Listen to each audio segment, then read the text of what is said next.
Okay.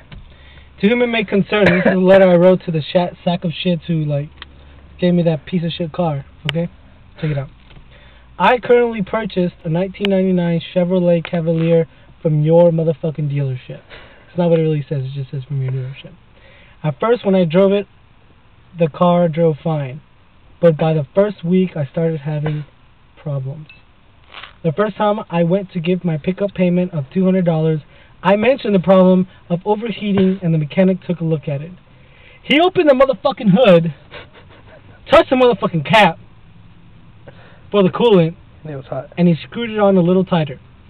Then he proceeded to press on the gas until he drained all the water coolant out, which he did not fill back up. Then after, he closed the hood and told me that it was no big issue and that the needle would go back down. On my way back home, I had to stop more than 5 motherfucking times because my gauge was telling me that my car was overheating to the red. I came back the next day and spoke to the receptionist there and told her basically that I didn't want a car that I hadn't even started making any motherfucking payments on yet, that was already fucking acting up and shit. Give me motherfucking issues. She pursued to tell me that I shouldn't have touched the radiator cap while it was hot.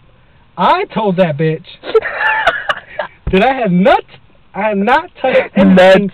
I had not touched anything under the hood after the mechanic popped it open. She continued to tell me that the mechanic had told her otherwise. Obviously, I was being made look like it was my fault. I told her that I didn't want the car, and she told me to just not overreact and bring in the car the next day to be looked at. Later on in the day, I received a call from Brandon, in which he asked me about the car overheating in Spanish, and I told him yes, it had been.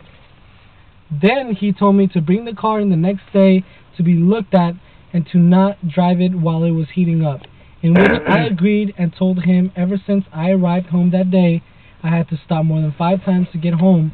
I had not touched the car.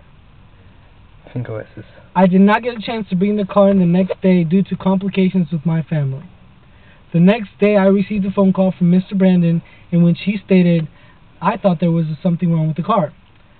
I thought you were supposed to bring it in, but I guess not. I guess you're straight. I guess you're straight. The message was very unprofessional and almost came off as rude. At that point is when I decided I would return the vehicle. I have not driven the car since the day it overheated, and I am returning it in the same condition in which it was given to me. As far as the $700 goes, I know you will not return the money, and I'm okay with that. You can keep your car and the motherfucking money. Thank you for everything. God bless you all. That's what I wrote. There's the letter. There it is. Suck my dick. Look, signed. Well, you can't see who signed it.